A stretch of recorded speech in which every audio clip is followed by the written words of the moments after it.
সাইয়্যিদা শাবাবে আহলিল জান্নাহ।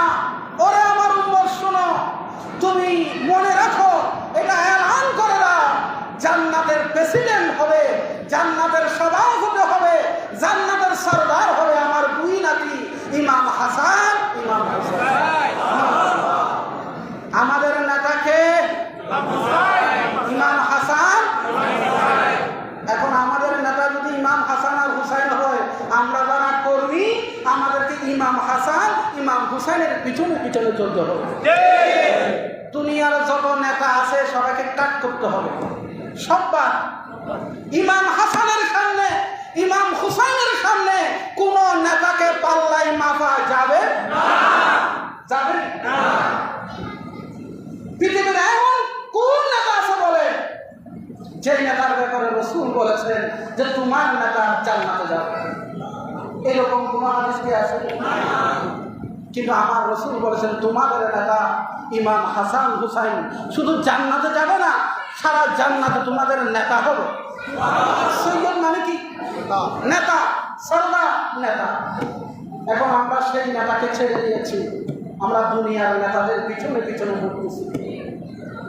ঠিক কিনা বলে? কিছুক্ষণের জন্য যে আমার কোনো দল নাই, আমার কোনো নেতা নাই, আমার নেতাকে ইমাম হাসান। আসুন, কারবালার কি চেতনা, কারবালার 1 নাম্বার আপনি ঘটনার শুরু থেকে শাহাদাত পর্যন্ত গোটা কারবালাকে যদি আপনি গবেষণা করেন, আমি প্রথমে যেটা দেখতে পাই সেটা হলো 1 নাম্বার, লোভ করা যাবে না। লোভ করা যাবে না। লোভ, লোভে পাপ, লোভে পাপ। যেই লোভ করেছে সে শেষ করে গেছে। 3টা জিনিস মানুষকে শেষ করে দেয়, মনে রাখবেন।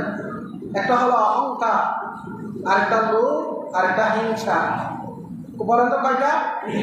লোভ, অহংকার, এই 3টা আপনাকে শেষ করে দেবে। এই 3টার চরিত্র থেকে আল্লাহর কাছে পানা চাইবেন। যখনই লোভ আসবে আল্লাহর কাছে দোয়া করবেন, যখনই অহংকার চলে আসবে আল্লাহর কাছে পানা চাইবেন। কারো কাছে যদি হিংসা করেন আল্লাহর কাছে পানা চাইবেন, আল্লাহ শয়তান আমাকে ওয়াসওয়াসা দিচ্ছে, আল্লাহ তোমার কাছে আশ্রয় প্রার্থনা করছে। আল্লাহ রাসূলকে 3টা লোভের অফার দিয়েছিল।